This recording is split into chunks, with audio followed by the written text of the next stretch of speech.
ತುಮಕೂರು ಗ್ರಾಮ ಪಂಚಾಯತ್ ವ್ಯಾಪ್ತಿಯ ನಿಟೂಡಿ ಗ್ರಾಮದ ಕೊಲತಾರು ಪದವಿನಲ್ಲಿ ಸುರಂಗ ಮಾರ್ಗವೊಂದು ಪತ್ತೆಯಾಗಿದೆ.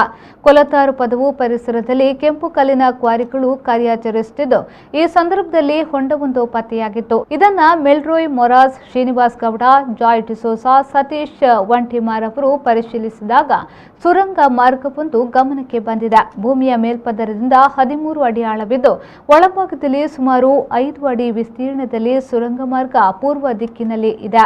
ಕೊಂಚ ದೂರದಲ್ಲಿ ಈ ಸುರಂಗ ಮಾರ್ಗಕ್ಕೆ ಅಡ್ಡಲಾಗಿ ದೊಡ್ಡ ಕಲ್ಲುಗಳು ಬಿದ್ದಿದ್ದು, ಇನ್ನು ಮಾರ್ಗವು ಮುಂದುವರೆದಿರುವ ಸಾಧ್ಯತೆ ಇದೆ. ನೀರಿನ ಒರತೆಯ ರಭಸಕ್ಕೆ ನೈಸರ್ಗಿಕವಾಗಿ ಇದು ಸೃಷ್ಟಿಯಾಗಿರಬಹುದು ಎಂದು ಸ್ಥಳೀಯರು ತಿಳಿಸಿದ್ದಾರೆ.